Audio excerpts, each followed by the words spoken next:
Hi, I'm Tommy Marshall, or as people from my generation would say on a Sunday, Thomas Marshall.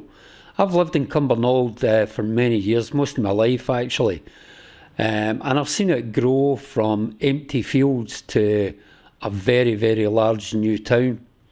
When I first came here, I lived in one area called Cumbernauld, and over my lifetime I've lived in just about every area in Cumbernauld. That includes Abram Hill, Seafar, Ravenswood, Cairprain, all these different areas. I've lived there, so I've experienced life in most areas of Cumbernauld. We used to have a circus arriving that would come up Lennox Road and actually set up roughly where the town centre is these days, the Phase 4 side of the town centre. And of course, this was not like modern day circuses. They still had wild animals and not very much in the way of health and safety, to be honest. But when they arrived, it was a big event because really in the early days of the new town, there wasn't much in the way of entertainment. I'm going to be honest about that. As time went on, they started building the centre. These gigantic cranes appeared, and they were miles high. At least as I remember them, they were miles high. But then I was just a kid at the time. But they must have been miles high because you look at the height of the centre these days and these cranes were bigger than it.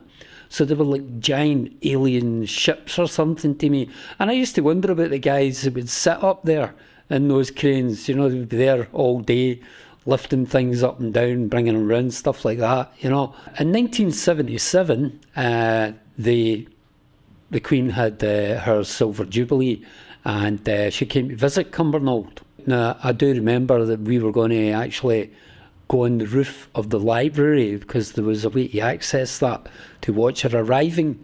And we did, in fact, start climbing up on the roof there, only to realise that on the roof above us, in the penthouses, were some of the security forces with high-powered rifles. So we thought we'd better leave, actually, before they noticed us. And we went back downstairs. Now, the Queen came in by St Enoch's clock, which was readily on display at that time, and up into the centre itself. And of course, people had emptied out of local pubs like the Kestrel and all that, and it was jam-packed with people to greet the Queen. And I should mention Prince Philip accompanying her as they walked through the centre. Now, a friend of mine had a shall we say, a slight episode with some of the security services because he'd actually brought a case with him with his dirty washing in it to have it cleaned in the centre, and they duly made him open it and went through all his clothes, including his underwear and stuff like that, to make sure there was nothing suspicious in there. The underwear actually might have been a bit suspicious on its own, but we won't go there.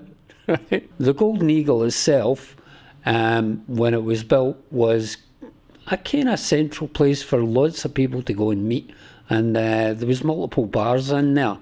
And I remember as a kid, there was someone who wasn't really that well known to me arrived there, but I was told it was someone famous. And at that time, I actually had an autograph book, and I went and got this person's autograph. It was, in fact, the Prime Minister, Ted Heath, who had turned up at the Golden Eagle Hotel and I think was spending the night there. So, yeah, autograph of a Prime Minister. I don't even know if that would be worth money now. Could be. But these are things that happened in the very early days of the new town. And in some ways, they're things that you kind of miss happening.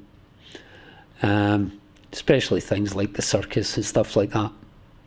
You don't see these things in the new town anymore. Somewhat different.